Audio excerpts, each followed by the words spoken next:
자, 오늘은 변증학 세 번째 시간입니다. 그래서 3장인데 나도 이제 이 내용을 읽으면서 생각을 한 거는 아까도 얘기한 것처럼 이게 책이 원래 이렇게 어렵게 쓰여진 건가, 번역을 어렵게 한 건가 잘 모르겠어요. 내가 원서를 확인을 하질 못하니까 그래도 이제 기본적인 틀은 있으니까 내가 느끼는 거는 조금 복잡하게 돼 있는 것 같긴 하다. 책 자체를 좀 쉽게 쓸 수도 있었을 텐데 생각보다 그렇게 쉽게 쓰지는 않은 것 같다라는 생각이고, 그래서 뭐 이 주제 자체가 변증학이라는 것 자체가 사실은 쉬운 내용은 아니지만 우리 여기 목차를 한번 봅시다. 제일 앞에 목차 부분에 보면 우리 3장, 우리 에릭슨 책은 각 장마다 앞에 이렇게 목차를 해놔서 그 전체 흐름을 파악하는 데 도움이 됐는데 이제 그런 책이 사실은 별로 없어요. 대부분 그렇게 안에다 쓰지는 않으니까 목차를 보면 오늘 우리가 첫 시간에 할 거는 3장이죠. 3장 증명으로서의 변증학. 우리가 지난번에 변증학이 세 개의 분야가 있다. 증명과 변호와 비판. 그래서 증명은 전도 쪽에 가깝고 변호는 방어, 디펜스고 비판은 오펜스, 공격 쪽에 해당된다. 이렇게 세 개를 봤는데 이 세 개 내용이 이제 우리가 앞으로 배울 내용 가운데서 증명으로서의 변증학은 3장이나 돼요. 그래서 오늘 첫 시간 3장은 방법론, 4장은 하나님의 존재 이렇게 있는데 이제 전통적으로는 신존재 증명이라고 얘기를 해요. 하나님이 존재하신다는 것을 증명하려고 하는 여러 가지의 시도. 그 다음에 이제 복음에 대한 증명, 그러니까 이건 전도를 어떻게 할 건가 하는 거에 대한 얘기겠지. 그 다음에 변호로서의 변증학은 2개가 있죠. 하나는 악의 문제를 다루는 게 6장이고, 그 다음에 7장으로 가면 이건 뭐 어떻게 딱 얘기하기가 애매한데 하나님이 우리 행동의 기준이고 성경을 통해서 역사적인 안목을 갖게 된다. 그러니까 하나님과 성경에 대한 내용이라고 해야 될까? 그러니까 기독교에 대한 공격을 방어할 때에 우리가 성경을 통해서 가장 효과적으로 할 수 있다. 뭐 아마 이런 이제 식의 내용을 다루는 것으로 보이고, 그 다음에 비판으로서의 변증학은 8장 1장 불신에 대한 비판해서 이제 그 내용만 다루고 있는데, 여기 증명으로서의 변증학 첫 번째 내용 3장 방법론을 보면 이게 목차만 봐도 어느 정도는 논리적인 배열이 되어 있기는 하지만 좀 복잡해. 그래서 이제 흐름을 좀 파악하는 게 필요해서 이 부분을 보자고 한 거예요. 그래서 우리가 증명으로서의 변증학, 뭔가를 입증하고 확실하게 제시하고자 한다고 할 때 믿는 사람에게나 믿지 않는 사람에게 우리가 성경적인 어떤 개념이나 그런 것들을, 그러니까 예를 들면 하나님이 존재하신다거나 복음에 대해서 제시하고자 할 때 어떤 방법들을 사용할 수 있는가 하는 게 이제 이 3장에서 다루는 내용이에요. 그러니까 이제 여기서 보면 믿음, 성경, 증거, 그래서 증명이라고 하는 것부터 먼저 다뤄요. 그게 이제 3개의 내용이에요. 믿음, 성경 및 증거, 그 다음에 증명이라는 개념, 또 증명의 필요성, 이렇게 해서 이제 이게 말하자면 이 3장 방법론에 있어서 서론적인 부분이고, 그 다음에 이제 4번째부터 나오는 항목이 이제 실제로 방법론과 관련된 내용인데, 이게 내용을 좀 어렵게 써놓다 보니까 읽으면서도 이게 방법론하고 무슨 관계가 있지 하는 생각을 하게 만들더라고요. 내가 읽어보면서 느낀 거는. 그래서 어떤 방법을 쓰느냐? 첫 번째, 선험적인 논증을 사용한다. 그러니까 우리가 전제주의에 대한 거 지난번에 했는데 비슷한 얘기예요. 그래서 우리가 성경과 하나님에 대해서 전제하고서 변증해야 된다 하는 내용. 두 번째는 부정적 논증과 긍정적 논증이라고 하는 내용이 나오는데, 이것은 간단하게 말하면 우리가 뭔가 설명하기 어려운 것이 있을 때 부정적으로 설명하는 게 쉬우냐 긍정적으로 설명하는 게 쉬우냐 하는 문제예요. 그러니까 뭐라 그럴까? 만약에 우리가 생전 처음 보는 어떤 물건이나 동물, 식물을 설명하고자 한다. 그럴 때는 거기에 대해서, 자, 생전 처음 본 우리가 알고 있는 동물이 아니고 생전 처음 보는 동물이 나타났어. 그럼 그 동물을 어떻게 설명할까? 이건 이거야 라고 말할 수 있을까? 우리 안에 개념이 없는데 그게 어떤 동물인지. 그러니까 이렇게 하는 거지. 뭐 이거는 호랑이과도 아니고 개과도 아니고 이런 식으로 부정적으로 얘기를 하는 거야. 그게 이제 부정적 논증이에요. 그러니까 우리가 이전에 알고 있는 것과 비교해서 요거랑 비슷한 면도 있지만 이거랑 똑같지 않고, 요것과 비슷한 것도 있지만 요것과도 똑같지 않고 해서 개념을 잡아가도록 하는 방식이 부정적 논증이에요. 근데 이제 여기서는 변증학이라는 학문적인 측면과 관련해서 이 저자의 스승인 반틸이 우리가 변증할 때는 부정적 논증을 사용하면 안 되고 긍정적 논증을 사용해야 한다라고 주장을 했기 때문에 그 문제에 대해서 논의하는 내용도 이제 따라 나오니까 내용이 더 복잡해지기는 해요.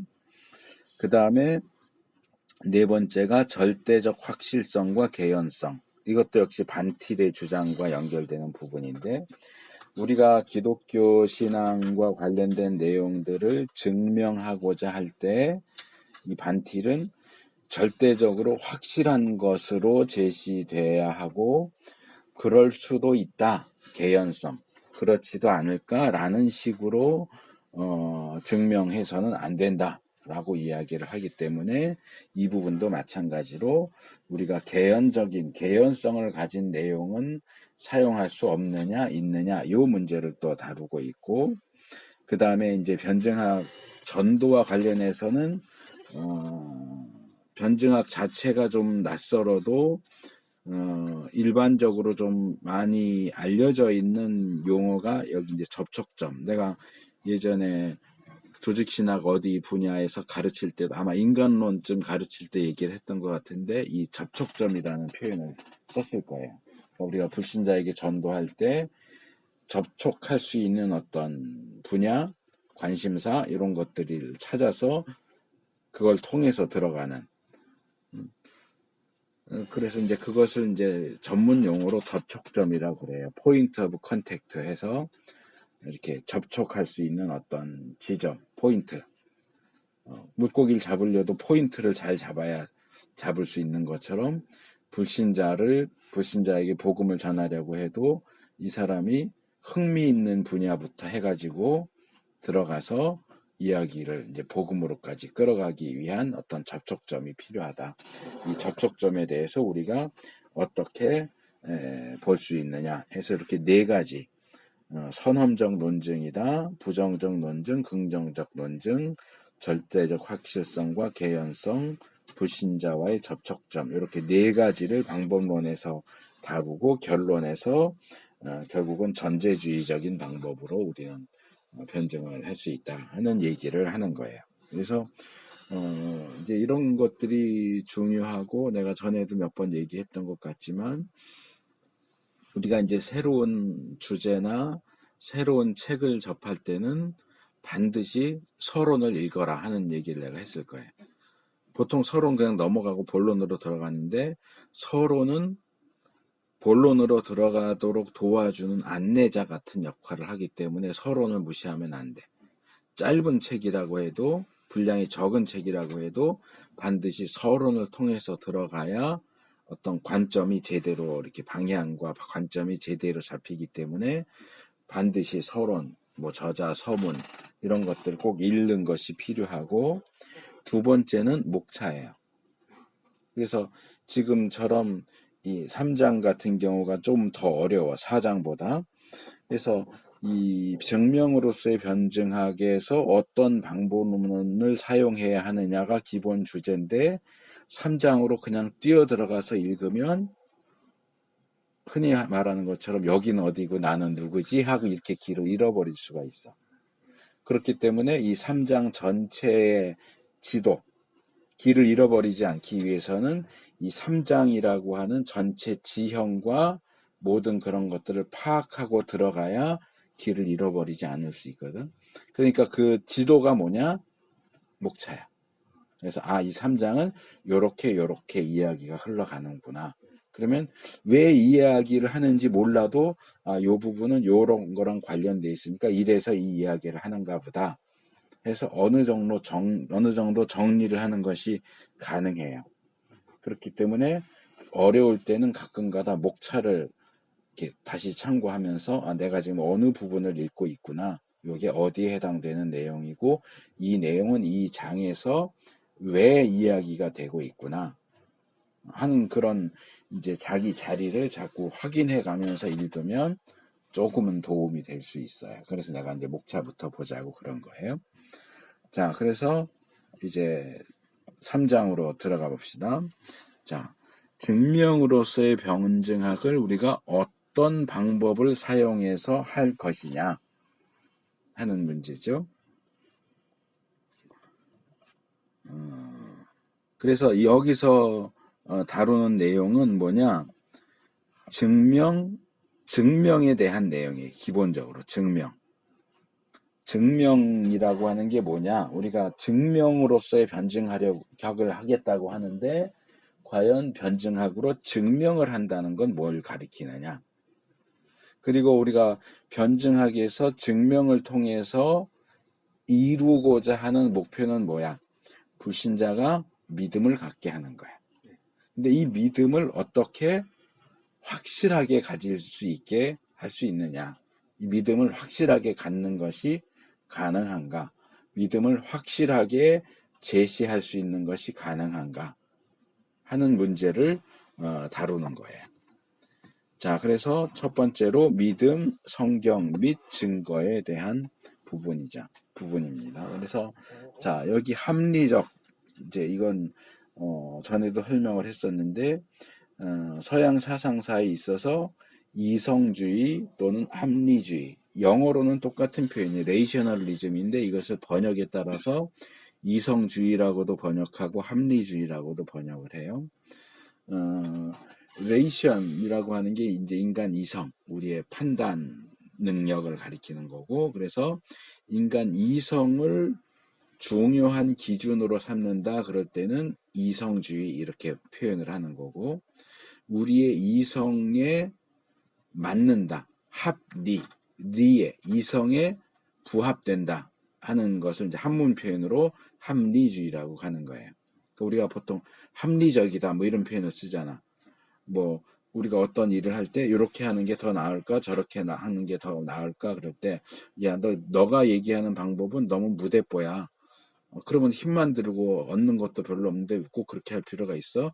요게 더 합리적이네, 효과적이고 합리적이네 라고 표현할 수 있는데, 그 합리적이라고 하는 게 이 인간의 이성, 인간의 자꾸 합리라는 표현을 다시 사용을 하게 되는데, 이성에 딱 들어맞고 모순이 없고 체계적이고 좋아 보인다 라고 할 때 합리적이라고 하는 표현을 쓰는 거예요. 그러니까 이성을 강조하는 사람 입장에서는 내가 성경 연구에 있어서 비평주의라고 하는 표현을 종종 썼는데, 자유주의나 비평주의. 자, 예수님이 물 위를 걸었다. 그런데 인간 이성으로 생각을 해봐. 인간이 물 위를 걸을 수 있어? 물 위를 걸을 수 있는 인간은 아무도 없어. 그런데 예수님은 물 위를 걸었다라고 성경이 기록하고 있는데 이 성경 기록을 과연 믿을 수 있느냐, 받아들일 수 있느냐라고 할 때 그걸 받아들일 수 있느냐 없느냐의 기준이 뭐야? 인간의 이성이야. 그러니까 인간의 이성을 놓고 볼 때는 누구도 물 위를 걸을 수 없고 나도 물 위를 걷는 사람을 한 번도 본 적이 없어. 그렇다면 예수님이 물 위를 걸었다는 것은 합리적이지 않지. 이성적이지 않은 기록이니까 이거는 그냥 뻥친 거야. 부풀려서 말한 거지. 실제로 물 위를 걸었을 리가 없어. 물 위를 걸은 것처럼 보였을 수는 있지. 그래서 저는 내가 그 예도 들었지만 자유주의에서 예를 드는 게 그거지. 물 깊은 데서 걸은 게 아니고 바닷가 물 찰랑찰랑 하는 곳인데 밑에 바위가 이렇게 있어서 얼핏 보면 그냥 바다인 것처럼 보이지만 자세히 보면 그 밑에 발 디딜 수 있는 바위들이 있어. 예수님이 이걸 미리 보고 왔다가 마치 물 위를 걷는 것처럼 실제로는 그 물 한 2, 3cm 밑에 있는 바위를 밟으면서 이렇게 가봤는데 그걸 모르는 사람들이 볼 때 예수님 물 위를 걸었네 이렇게 속아서 그렇게 기록을 한 게 아닐까. 이게 더 이성적이고 합리적이라고 보는 거지. 그래서 이 이성주의와 합리주의라고 하는 것에 대한 기본적인 이해를 갖는 것은 중요합니다. 그래서 우리가 하나님을 믿고 성경을 믿는다고 할 때에 지금 내가 예수님이 물 위를 걸은 사건을 예로 들었지만 과연 그걸 믿는 것이 이성적일까? 합리적일까? 어떻게 그걸 믿을 수 있지? 제정신이라면? 근데 우리는 그걸 믿는단 말이야. 그리고 불신자에게 복음을 전할 때 굳이 예수님이 물 위를 걸은 얘기를 꺼내지는 않겠지만 그가 기독교 신앙 안으로 들어온다면 그런 부분들에 대해서도 믿어야 한다. 왜? 하나님이니까. 그렇게 이제 얘기를 하는데 그러면 결국 기독교 신앙이라고 하는 것은 인간 이성이나 합리적인 것을 무시하고 무조건 믿을 것, 맹종할 것을 요구하는 것이 기독교냐? 기독교 신앙이냐? 그렇다면 우리가 변증학을 통해서 불신자에게 과연 무엇을 증명해낼 수 있겠느냐? 믿음이 비합리적인 것, 이성을 무시하는 것이라고 한다면 우리가 무엇에 호소해서 그 사람들이 기독교 신앙을 가질 수 있도록 도울 수 있겠느냐 하는 문제가 생기는 거예요. 그래서 여기 이건 굉장히 중요한 언급이에요. 믿음은 단지 합리적인 사고에 국한된 것이 아니지만 그것은 비합리적인 것 또한 아니다. 자, 우리가 성경에 기록된 내용들을 믿어요. 진화가 아니라 창조를 믿고, 그렇죠? 죽은 자의 부활을 믿고, 기적을 믿어요. 이런 것들이 합리적이냐 하면 합리적으로 보이지 않는 경우들이 많아. 물론 우리가 가지고 있는 기독교 신앙이 다 비합리적이냐? 그렇진 않지. 이웃을 사랑해라, 도적질하지 말아라, 간음하지 마라, 살인하지 마라. 이건 다 합리적이야. 그래서 기독교 신앙은 합리적인 부분도 있지만 합리가 아닌 것처럼 보이는 부분도 있다. 이성에 맞지 않는다, 합리적이지 않다를 이제 비합리적이다라고 이제 표현을 하는데 이 부분에서 여기 저자가 이 표현을 쓰진 않았지만 나는 이 표현을 쓰고 싶어요. 그게 뭐냐 하면 기독교는 기본적으로 합리적이다. 기독교는 기본적으로는 합리적이다. 그런데 합리적이지 않은 부분도 있다. 기독교 안에는. 그래서 기독교 신앙을 반대하는 입장이 있는 사람들은 또는 교회 안에 있는 사람들조차도 이 합리적이지 않은 부분을 비합리적이다 라고 말하는데 나는 그걸 비합리적이다라고 표현하면 안 된다고 생각해. 그건 초합리적인 거야. 그러니까 이건 이 합리를 상식으로 바꿔서 얘기를 해봐. 우리 기독교 신앙, 그리스도인들이 어떻게 신앙생활을 해야 하느냐라고 할 때 기본적으로는 상식적이야. 그런데 상식적이지 않은 요소가 있어. 예를 들면 하나님을 믿는데 하나님이 어느 날 나타나서 야, 네 아들 번제로 바쳐. 아브라함한테 그러셨단 말이야. 자식을 죽여서 바치는 게 상식적인 행동일까? 아니야. 그럴 때 우리는 그걸 비상식적이라고 얘기하지. 상식적이지 않은 것을. 그런데 성경은 그것을 비상식적이라고 부르기보다는 초상식적인, 그러니까 상식 내지는 합리성, 이성을 기준으로 놓고 볼 때 이 이성에 맞지 않는다 그러면 비합리적이라고 얘기하고 비상식적이라고 얘기해. 그건 뭐냐 하면 이 상식과 이성 이하라는 얘기지. 모자란다. 비합리적이고 비상식적이죠. 저 사람은 왜 저렇게 비상식적으로 행동해? 상식이 있다면 저렇게 행동하지 않을 텐데 저 사람은 상식도 없어서 저렇게밖에 행동을 못하는구나. 비상식적이야. 그런데 초상식적인 것은 이것보다 위에 있는 거야. 아래에 있는 게 아니고 위에 있는 거야. 초합리적. 그래서 여기 초월적인, 아까 그 목차 다루면서 나왔지만 거기에 선험적 논증이라고 하는 게 이제 이 방법론에서 첫 번째 부분으로 나오는데, 이 선험적이라고 하는 게 트랜센덴탈이라고 하는 용어인데, 이게 철학 용어에서는 선험적이라고 보통 번역이 돼요.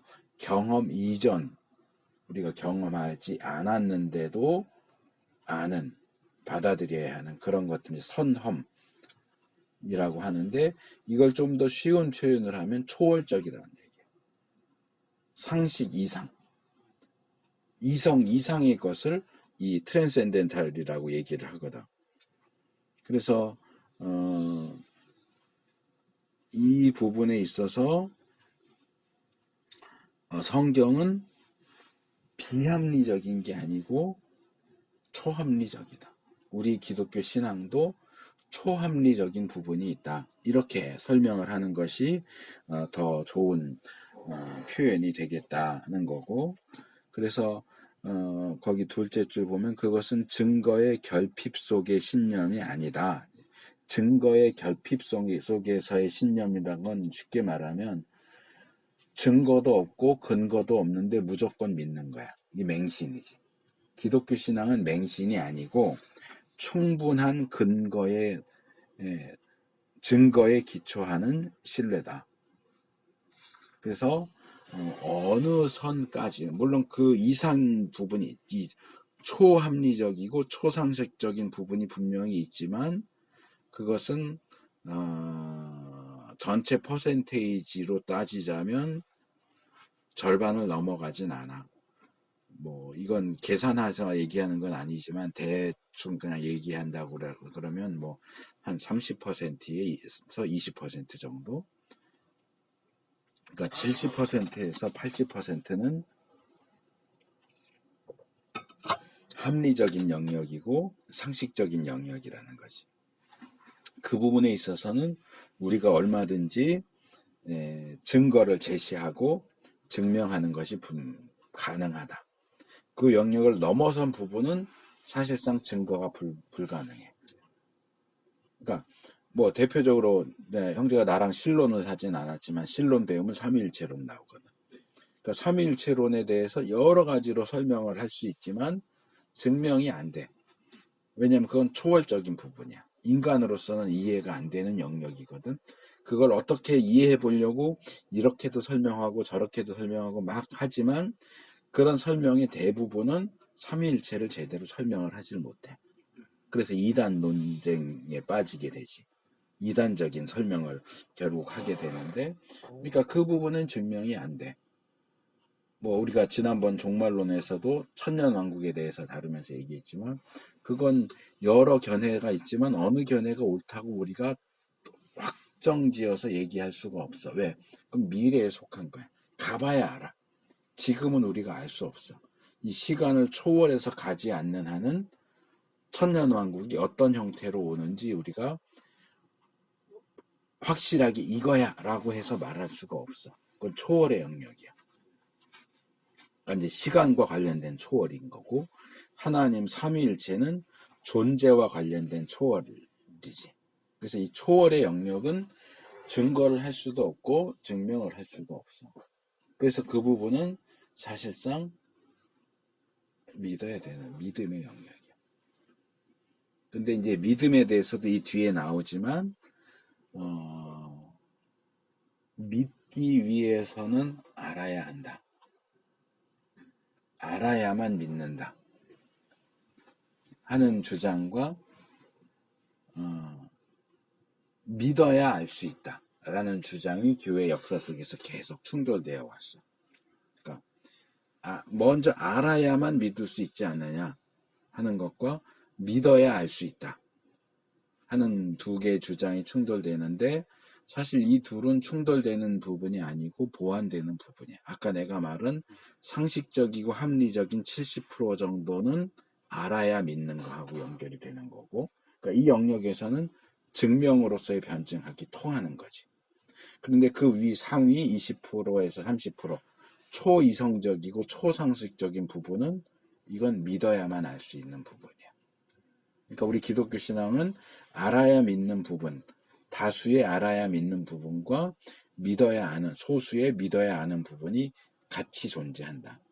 그러니까 우리가 다루고자 하는 부분은 이 상위 20, 30%가 아니고 하위 70%와 관련된 부분이다.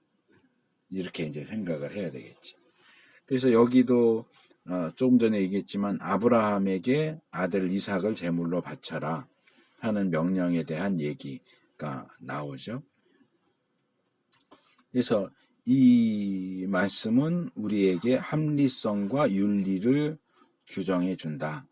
그래서 하나님이 말씀하시는 것은 비합리적이며 비윤리적인 것이 아니다. 그러죠.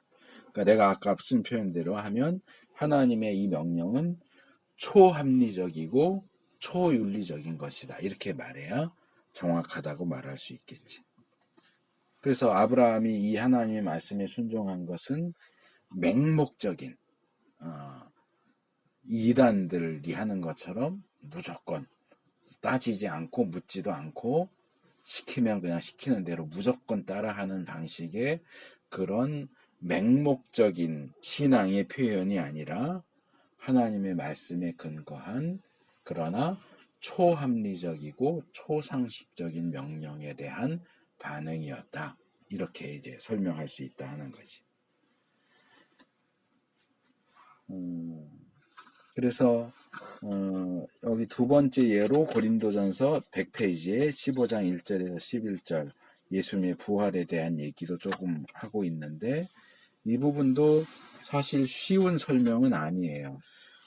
그래서 이 부활에 대한 이 바울의 논증을 이야기하면서 여기 이 부활 논증의 핵심이 뭐냐라고 학생들에게 물어보면 학생들 대부분이 예수님이 나타나셨다, 목격자가 있다 하는 것을 들고 있는데, 이 저자가 볼 때는 그게 이 논증의 골자가 아니다. 이 바울의 논증의 골자는 믿음이다. 그러니까 이 부분은 우리가 잘 따라잡지 않으면 붙잡기 힘든 논증이에요. 그래서 자, 예수님의 부활을 믿습니까? 그러면 믿습니다. 그런 사람도 있고, 잘 믿어지지 않아요. 그런 경우도 있을 거야. 나는 어머니 쪽으로 4대째 모태신앙이에요. 내 어머니가 모태신앙이고, 어머니의 어머니가 모태신앙이고, 그 어머니가 모태신앙이고, 우리 애들 5대째 모태신앙인 거지. 그런데도 우리 어머니가 예전에 이제 내가 부평 쪽에서 교회를 할 때 이제 무슨 얘기를 하다가 그 말씀을 하시는데, 당신은 아직도 솔직히 말하면 부활이 이해가 안 된다는 거야. 어떻게 죽은 사람이 살아날 수 있는지 3대째 모태신앙인 분도 부활이 잘 이해가 안 된다. 근데 부활은 이해되는 게 아니고 믿는 거야. 그 여의도 순복음교회 조용기 목사님에 대해서 이단이라고 주장하는 이들이 꽤 있어요. 네. 근데 이제 그런 주장 가운데 하나가 그거예요. 내가 어느 책에서 봤는데 조 목사님이 이제 현역으로 일하실 때 예배를 막 인도하던 중에 쪽지가 올라왔어. 쪽지에 뭐라고 써 있냐면 교구 담당 여전도사가 쪽지를 올린 거야. 광고를 해달라고. 몇 교구에 암흑의 성도가 죽었는데 다시 살아났습니다. 형제가 지금 예배를 인도하고 있는데 쪽지가 올라와서 그럼 어떻게 할 거야?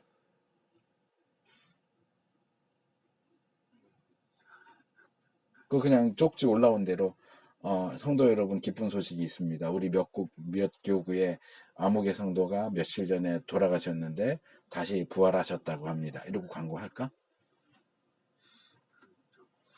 확인을 해야 될 거 아니야.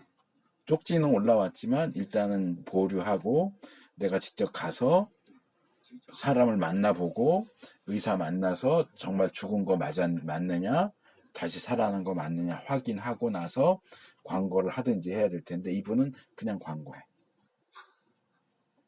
그런 일이 실제로 있었대. 할렐루야. 성도 여러분 기쁜 일이 일어났습니다.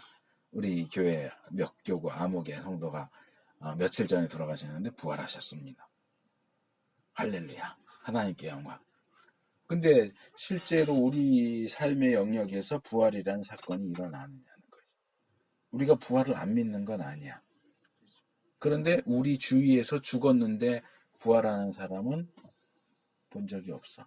우리가 아무리 사랑하는 가족이라도 실제로 존 웨슬리하고 같은 시대에 활동했던 조지 화이트필드라고 이 사람은 이제 장로교 사람인데 이 조지 화이트필드가 말년에 실수한 게 그거야. 자기 사랑하는 딸이 죽었어. 근데 이 화이트필드 목사가 선포를 한 거야. 내 딸 며칠 만에 부활할 거다. 장례를 안 지냈어. 부활했을까? 부활을 못했어.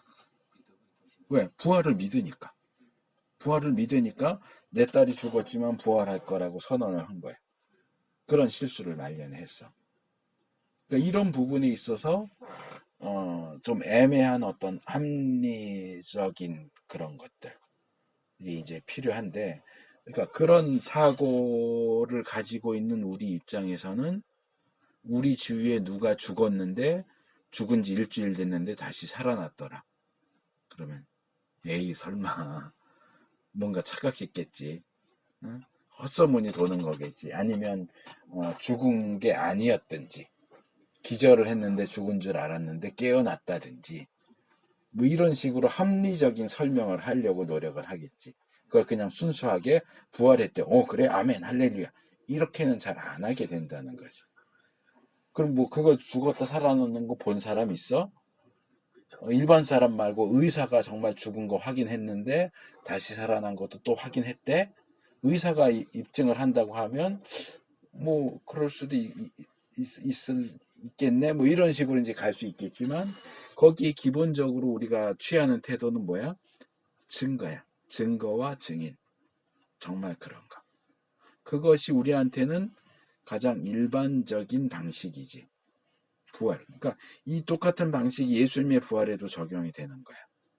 그러니까 믿지 않는 사람들 또 성경을 비평적으로 읽는 사람들에게는 죽은 사람이 어떻게 살아나? 그래서 부활에 대해서 목사님들이 부활절 설교할 때 많이 얘기하지만 뭐 부활을 반대하는 여러 견해들, 뭐 기절설. 사실 예수님이 죽은 게 아니고 거의 죽은 것처럼 기절하거나 가사 상태에 있었는데 무덤에 넣어놓고 선을 하니까 깨어난 거다. 죽었다 살아난 게 아니라 기절했다. 이렇게 깨어난 거다. 또는 죽은 시체를 훔쳐갔다. 훔쳐가고 가놓고서는 시체가 없어졌으니까 살아나서 걸어나갔다고 주장한 거다. 또는 실제 무덤은 여기인데 엉뚱한 무덤 찾아가서 보니까 무덤이 비어 있으니까 살아났다 이렇게 착각한 거 아니냐. 이게 결국은 다 합리주의적인 설명이야. 예수님의 부활 사실을 믿을 수가 없으니까 합리주의적으로 설명을 하려고 하는 노력인 거고, 이게 이제 교회 안에도 어느 정도는 있지. 근데 부활은 이해할 수 있는 게 아니고 증명될 수가 없어. 뭔가 증명하려면 우리 3장인가 4장에 어딘가 그 내용이 나오지만, 이 현대 과학 내지는 현대 논리에 있어서는 증명하려면 반복돼야 돼. 그게 계속 반복되면 요런 게 있을 수 있구나. 반복되고 관찰될 수 있다면 그럴 수 있겠구나. 하지만 역사상 딱 한 번밖에 일어나지 않은 사건이라면, 우리가 직접 목격한 것도 아니고, 그렇다면 그것을 증명한다는 건 사실상 불가능하거든. 그러니까 이건 아까 말한 20, 30%에 속하는 영역인 거예요. 부활은 믿음의 영역이지 증명의 영역이 아니야. 결국은 이 프레임이 여기서 얘기하는 게 바로 그 얘기야. 자, 너 부활을 믿어? 바울이 지금 여기 이렇게 부활장에서 쭉 부활에 대한 얘기를 하고 있는데, 자, 바울 얘기를 들어보니까 너 부활을 믿을 수 있겠어? 뭐에 근거해서 부활이 믿어져? 많은 증인들이 있잖아요. 그거 틀렸다는 거야. 이 사람 얘기는. 뭐가 중요한 거냐? 증인이 있는 게 중요한 게 아니고 말씀을 믿음으로 받아들이는 게 중요하다. 이 설교의 말씀, 부활에 대한 이 말씀을 여기 100페이지 밑에 부분에 보면 제일 밑에 단락 첫째 줄 끝에 바울이 강조하는 것은 너희가 나의 설교로 인하여 믿음을 얻게 되었다. 설교를 들으면서 하나님의 말씀이 선포되는 걸 듣고 예수님 부활하셨구나 라고 믿게 된 거지, 증인이 있어서 믿게 된 게 아니다.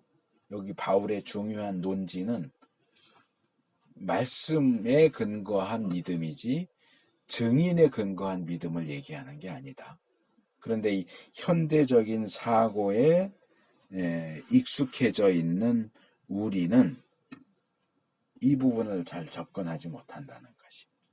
그래서 101페이지 오른쪽 넘어가서 둘째 단 보면 궁극적인 증거는 하나님의 말씀이다. 목격자들도 중요하지만 그들은 죽게 되며 또한 그들에 대한 기억도 사라진다. 오직 문서로 기록된 하나님의 말씀만이 보존되어 세계 역사 가운데 계속적인 가치를 지니게 될 것이다.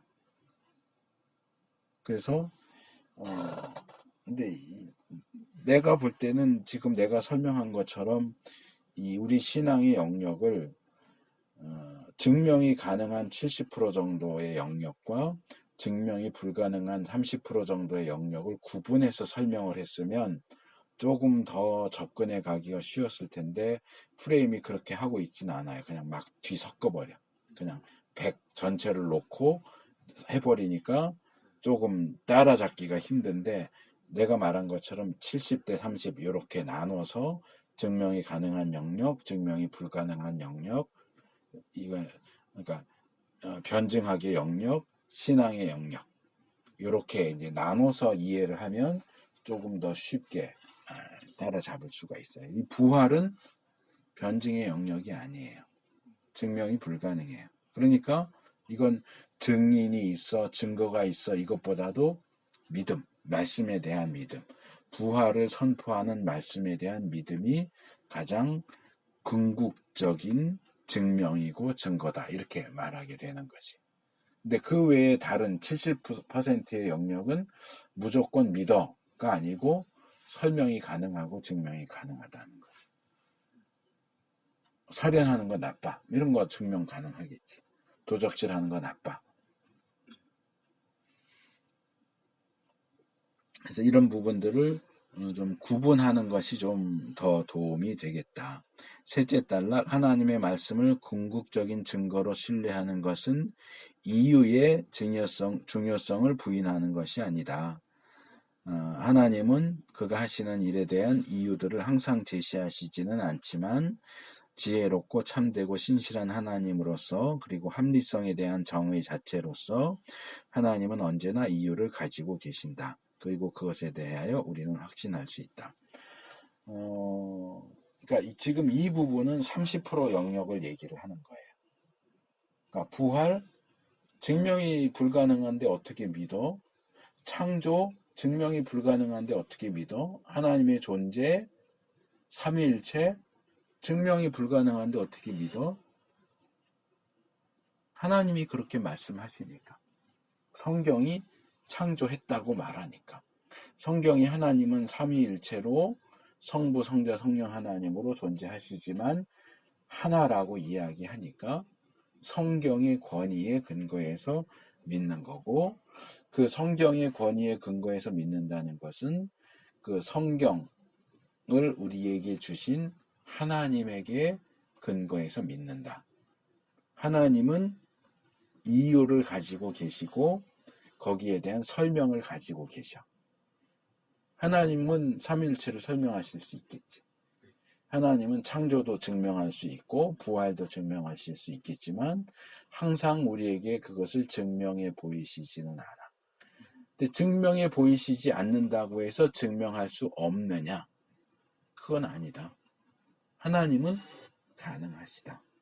하나님이 그것을 증명하는 것이 가능하다는 사실을 우리는 믿는 거지. 어떻게 가능한지는 모르지만 하나님으로서는 가능하시고 하나님으로서는 이유를 가지고 계시고 설명할 수 있다라고 하는 사실을 믿고 받아들이는 것이 믿음이야. 그 경우는 아까 말한 것처럼 믿으면 알게 된다 하는 이 명제가 여기에 해당되는 내용이다, 이렇게 말할 수 있겠지. 그리고 성경은 종종 여기 제일 마지막 단락에 이따금 그것이 말하는 내용에 대한 이유를 포함하기도 한다. 로마서 8장 1절에서 그리스도 예수 안에 있는 자에게는 정죄함이 없다. 왜 그러냐? 그러므로 하면서 거기에 대한 이유가 설명되고 있다. 그래서 성경이 그러므로 이러면서 뭐 얘기할 때는 요건 이제 성경을 읽고 해석하는 데 있어서 설교를 준비하는 데 있어서 중요해요. 그러니까 뭐 그러므로 이는 뭐 이런 식의 표현들이 나올 때는 이게 논리적으로 어떻게 연결되는가 하는 것을 잘 찾아보고 생각해야 돼요. 그래서 102페이지 그 첫째 단 밑에 한 3분의 2 정도 내려오면 성경에 나타난 진리가 규범적이요 권위가 있는 것 같이 이에 대한 이유들도 그렇다. 우리는 성경적 진리를 믿어야 할 의무가 있고 또 성경에 나타난 그러한 이유들 때문에 그것을 믿어야 할 의무도 있다. 그러니까 증명이 되든 안 되든 설명이 되든 안 되든 결론적으로 말하면 성경이 얘기하는 것, 하나님이 말씀하시는 것에 대해서는 믿어야 할 이유가 있다. 근데 그것들 가운데 어떤 것들은 한 30% 정도는 설명이 주어지지 않고 있고 70% 정도는 설명이 주어지고 있다.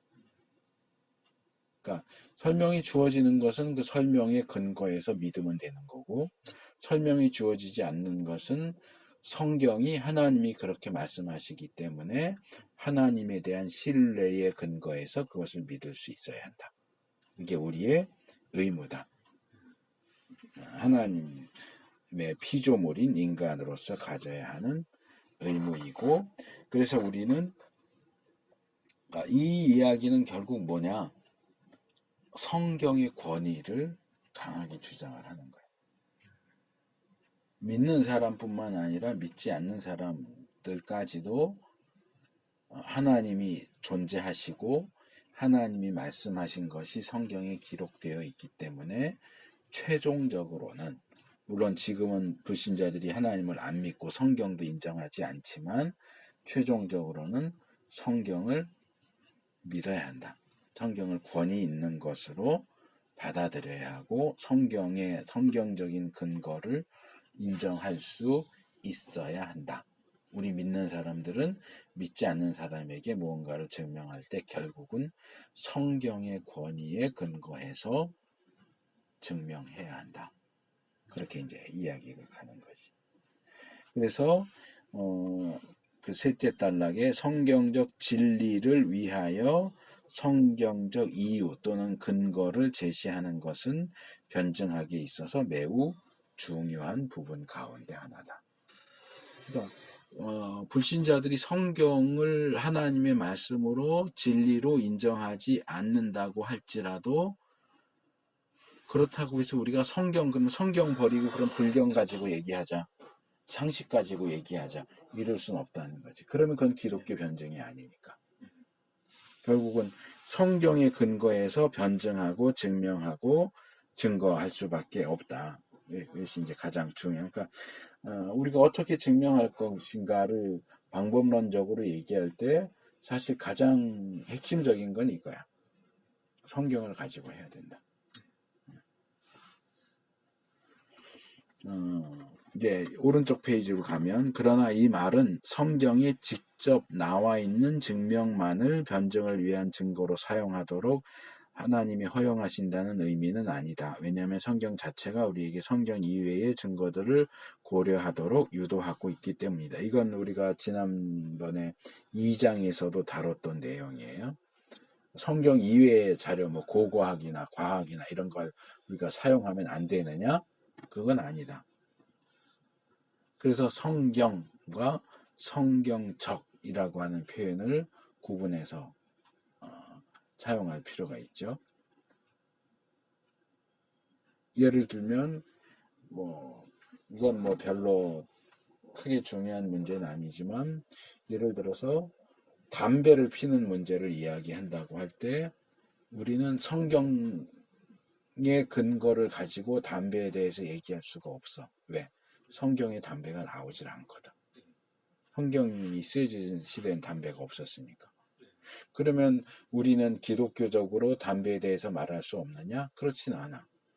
왜냐하면 성경의 여러 가지 원리들의 근거에서 담배에 대해서 성경적으로 말하는 건 가능해. 그게 이제 성경과 성경적이라는 것을 구분하는 거예요. 담배는 성경에 나오지는 않아. 그러나 성경적 원리에, 성경이 제시하는 원리에 따라서 성경적으로 담배에 대해서 말하는 것이 가능하다. 그 얘기를 여기서 하는 거예요. 증인들의 증거는 모든 초자연적인 설명을 처음부터 배척하는 흉이 이제 회의주의거든.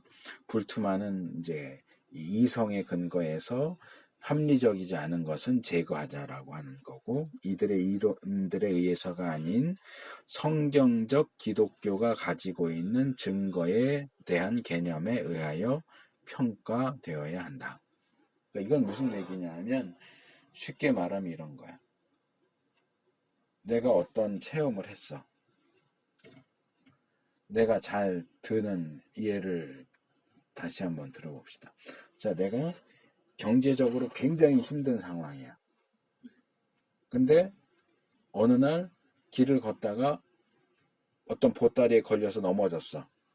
이게 뭐지 하고 열어보니까 돈다발이 들어있네. 그래서 그 돈다발을 주워서 내 경제적인 문제를 해결했어. 그래서 이 사람이 그 후로부터는 교회마다 다니면서 간증을 해. 경제적으로 어려운 분들이 있습니까? 길 가다 보따리에 걸려 넘어지면 됩니다. 길 가다 보따리에 넘어지면 그 보따리는 반드시 돈다발이 들어있는 보따리일 것이고 그 돈으로 여러분의 경제적인 문제를 해결하면 됩니다. 그러니까 열심히 길거리를 돌아다니십시오. 그렇게 돌아다녀도 보따리를 못 만나는 사람은 믿음에 뭐가 문제가 있는 사람입니다. 이 사람의 그 주장이 옳을까? 그 사람의 체험은 사실일 수 있어. 내가 얼마 전에 후배하고 지난번에 내가 우리 카톡방에 새로 가입시킨 내 모교의 후배라고 독일에 산다고 그랬잖아. 그 친구가 이제 가끔 카톡을 해서 대화를 하는데 뭔가 질문해서 내가 설명하다 그 얘기를 했어. 이런 내용들은 사실일 수는 있어. 왜? 그 사람 직접 경험했다고 그러니까 거짓말 하지 마 이럴 수는 없잖아. 사실일 수 있지만 그 사실이 진실일 수 있느냐. 그리고 진실과 진리는 또 달라. 그러면 경제적으로 어려운 사람이 길 가다가 보따리에 걸려 넘어져서 얻게 된 돈 보따리로 경제적인 문제를 해결할 수 있었다. 그건 사실일 수 있지만 그게 해결해야 한다로 주장이 된다면 그게 진실일까? 세상의 모든 경제적으로 어려운 사람은 다 보따리 만나서 경제적인 문제를 해결한 걸까? 그것이 그 사람 개인에게는 사실일 수 있지만 이건 전체로 놓고 볼 때는 진실이 아닐 수도 있고, 그리고 이게 절대적인 원리냐? 하나님의 백성들이 경제적으로 어려움이 있을 때 길 가다가 보따리에 걸려 넘어지게 하는 방식으로 물질을 주시느냐? 그래서 아니야. 근데 왜 우리가 그걸 아니라고 말할 수 있느냐? 성경의 원리가 그래. 성경이 어디에도 경제적으로 어려운 자들아 길 가다가 보따리를 만나면 그 보따리로 경제 문제를 해결할지니라 이렇게 얘기하지 않아. 오히려 성경은 뭐라고 얘기해? 일하지 않는 자에게는 먹을 걸 주지도 말아라. 게으름 부리지 말아라. 열심히 일해라. 불로소득 안 된다. 개 같은 자, 창녀, 창기, 창남 이런 사람들이 불법적인 일을 통해서 번 돈은 받지도 마라. 그게 성경적인 원리야. 성경이 돈보따리에 대해서 얘기하진 않지만 경제와 관련해서 이야기하는 성경적인 원리에 따라 그 경험을, 그 사람의 주장을 성경에 비추어서 그것을 우리가 진리로서 받아들일 것인지 진실로서 인정을 할 것인지를 판가름하고 받아들일 수 있는 것은 받아들이고 배척해야 될 것은 배척해야 돼. 그래서 그 경험이 실제적인 경험이라고 할지라도 그 증인이 실제로 자기가 목격한 것을 증거하는 것이라고 할지라도 그 증거는 성경에 의해서 평가되어야 한다. 너 그 사실 경험하지 않았는데 경험했다고 거짓말하는 거지 그렇게 하라는 게 아니고 그 경험 자체는 사실일 수 있어. 그러나 진리는 아니다. 성경적인 원리에 맞지 않다면 그 경험한 그 사실이 진리로 주장되지 않도록 커트시켜야 된다는 거. 근데 우리가 체험하면 그게 진리인 것처럼 얘기한다는 거지. 증거가 있고 증인이 있으면 그게 진리인 것처럼 얘기하는데 뭐 영화나 드라마에 많이 나오잖아. 반전이 있잖아. 피해자인 것처럼 나오다 끝에 보니까 사실은 가해자였다든지 그런 이야기. 범인인 줄 알았더니 그렇지 않았다든지 그런 이야기들이 뭐야? 우리가 가지고 있는 일반적인 상식과 그런 증인과 증거에 대한 것들이 완벽하지 않다는 거야. 항상 어떤 일부분만을 비춰주는 것이지 전체를 100% 완벽하게 다 아는 건 아니다. 그러니까 진리는 아니다. 그래서 그 부분적인 부분들은 사실로서 인정할 수 있을지 모르지만 그것이 진리인 것처럼 주장되는 것은 성경의 기준을 통과하는 것만 진리로. 어느 교회에서 어떤 프로그램을 도입했더니 교회가 급속하게 부흥했다. 그러면 부흥했대더라. 그러면 목사들마다 다 거기 가서 배우고 그 프로그램을 도입하려고 그래. 그럼 그 프로그램 도입하면 모든 교회가 다 부흥할까? 그렇지 않아. 되는 데도 있지만 안 되는 데도 있고 정말 더 중요한 것은 그 프로그램이 정말 성경적인 원리를 제시하는 건가. 미국에 있는 교회나 우리나라에도 그런 데가 있었다고 내가 어디인가 그래서 읽었는데 어느 교회는 그 교회 예배에 참석할 때마다 참석하는 사람들에게 돈을 줘. 교회를 개척을 했는데 교인이 없잖아. 그러니까 주변에 돌아다니면서 얘기해. 주일날 11시 예배에 참석하면 1인당 몇만 원씩 드리겠습니다. 그 사람들이 예배하러 오는 게 아니라 돈 받으러 오는 거예요. 그랬더니 사람이 몇 개월 만에 100명이 모였다. 그게 성경적인 부흥의 방식일까? 아니야. 그러니까 그것은 실제로 그 교회에서 그것이 작용을 했고, 그래서 몇 개월 만에 100명이 모였다라는 것은 사실일지 모르지만 진리는 아니야. 우리는 자꾸 효과가 있다. 이게 이제 미국에서 만들어진 실용주의 철학이 그거거든. 효과가 있느냐 없느냐가 그게 진리냐 아니냐를 따져. 그게 진리인 주장이라고 해도 실제 삶에 있어서 효과가 없으면 그건 진리가 아니야. 진리가 아닐지라도 효과가 있으면 그건 진리가 돼. 이게 실용주의에 굉장히 무서운 잘못된 사상이에요. 근데 한국 교회가 지금 실용주의에 빠져 있단 말이에요. 프로그램이 됐든 뭐가 됐든 항상 물어. 뭘 물어? 효과가 있느냐. 그거 하면 정말 효과가 있어? 교인들이 많이 와? 교회가 커져? 재정이 많아져? 그러니까 우리는 효과가 있느냐 없느냐가 기준이 아니고 실용주의적인 기준이 아니고 성경적인 기준을 가지고 판단해야 된다는 것이.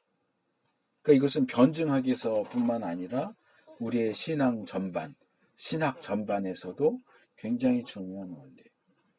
성경이 기준이 되어야 한다.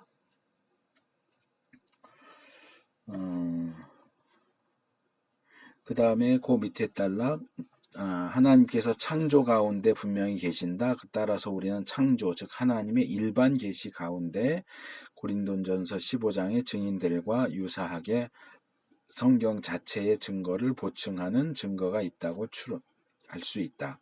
그러나 그 증거 역시 성경적 기준에 의하여 평가되어야 한다.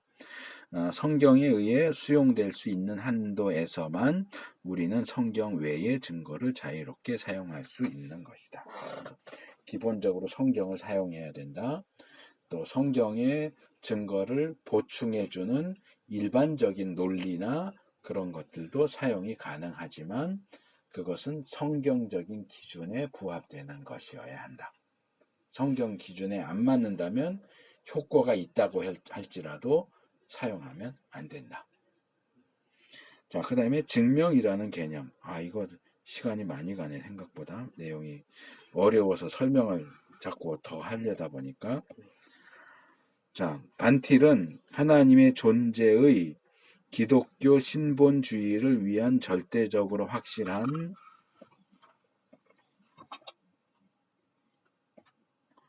증명이 있다고 공언한다. 그래서 지금 이 부분은 계속 이 장에서는 프레임이 계속 반틸의 주장에 대해서 얘기하고 반박하고 보완하고 하는 작업을 계속하고 있어요. 그래서 뭐냐? 반틸이 뭘 주장을 했느냐? 우리는 변증학을 통해서 절대적으로 확실한 증명을 할 수 있다. 하나님의 존재에 대해서도 예를 들면 지금 계속 얘기한 부활에 대해서도 삼위일체에 대해서도 천국 지옥에 대해서도 절대적으로 확실한 증명을 할 수 있다라고 이야기하지만 정말 그러냐? 자, 105페이지 둘째 단. 그러나 여기에는 부족한 것이 있다. 실제적으로 우리는 이 증명을 불신자를 향한 우리의 증명에 사용하지 않을 것이다. 그러니까 이거는 이 왼쪽 페이지 제일 밑에 나와 있는 3단 논리예요. 성경은 하나님이 존재하신다고 말한다. 성경이 말하는 것은 참이다. 그러므로 하나님은 존재하신다. 성경을 진리로 받아들이는 신자에게는 이 논리가 통해. 그런데 불신자에게는 이 논리가 통하지 않아. 왜? 가장 기본적으로 성경이 하나님 말씀이다. 성경이 진리다라는 사실을 그들은 인정하지 않으니까. 신자에게는 자, 성경에 하나님 존재한다고 말씀하시죠. 성경은 진리죠. 그러니까 하나님은 존재하시는 겁니다. 그러면 아멘 할지 모르지만 불신자에게는 그렇게 얘기하면 무슨 소리 하는 거냐고 욕먹어. 그러니까 이게 이제 부족한 점이 있다는 얘기가 그 얘기야. 그러니까 이런 논증을 불신자에게는 사용할 수 없다는 것이. 이거는 이제 거기 중간쯤에 나오는데 지난번에도 우리가 살펴봤던 좁은 논쟁이에요. 좁은 논쟁. 그러니까 논증을 하기 위해서는 좁은 논증은 불신자에겐 통하지 않아. 불신자에게는 넓은 논증을 해야 돼. 그러니까 성경이 하나님이 계시다고 말하니까 하나님은 계셔 이게 아니고 성경이 하나님이 계시다고 얘기할 뿐만 아니라 그 외에 과학적으로 심리학적으로 또는 역사적으로도 신이 존재한다는 것이 이렇게 증거되고 있어. 성경만이 아니고 성경 이외에 다른 증거들, 증인들을 더 동원해서 그러니까 하나님이 계셔 이렇게 말하는 게 넓은 논쟁이야. 성경만 가지고 하는 것은 좁은 논쟁이고. 그래서 불신자를 상대로 할 때는 좁은 논쟁만으로는 불가능하다. 부족하다. 그런데도 이제 이 프레임이 계속해서 주장하는 건 뭐냐면 이거는 내가 예전에 공부할 때 변증학에 대해서 배우면서는 별로 접하지 않았던 내용인 걸로 기억을 해요. 그래서 이 프레임의 독특한 주장인 것처럼 보이기도 하고 또 변증학에서 일반적으로 사용하는 부분인 것처럼 보이기도 하는데 어쨌든 이 책에서 프레임이 계속해서 강조하는 건 뭐냐 하면 자, 불신자들이 하나님을 정말 모르냐 하는 문제야. 불신자들이 정말 하나님을 모를까? 프레임은 안다고 얘기해. 로마서에 자연을 통해서 이 세상을 통해서 불신자들도 하나님이 계시다는 사실을 알고 있다. 그러나 의도적으로 그것을 억누르고 배제하려고 한다. 이게 이제 프레임이 계속해서 주장하는 내용이에요. 그래서 여기 좁은 논증 그 밑에 보면 어떤 의미에서 문제는 그러한 증명 자체에 있는 것이 아니라 그 불신자에게 있는 것이다. 즉 그는 성경의 권위를 받아들여야 할 책임이 있으며 따라서 우리의 증명을 받아들여야 할 책임이 있다. 그러나 물론 그는 그렇게 하지 않는다. 생각을 해봐요. 불신자한테 너는 하나님을 인정해야 될 책임이 있고 성경이 진리라고 하는 걸 인정할 책임이 있어. 그러면 욕먹어요. 근데 지금 그 욕먹을 얘기를 지금 프레임이 하고 있는 거야. 물론 이제 기독교인을 대상으로 하면서 이 책을 불신자가 기독교 변증학을 읽겠어? 신자들이 읽는 거니까 신자를 대상으로 할 때에 원론적인 얘기를 하는 거지. 불신자는 하나님을 모를 권리가 있을까? 불신자도 하나님의 피조물인데 하나님이 모든 피조물 가운데 자신을 나타내셨는데 불신자는 하나님을 믿어야 될 책임이 있지.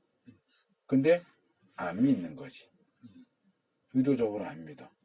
그러니까 이제 지옥에 갈 수밖에 없는 거고.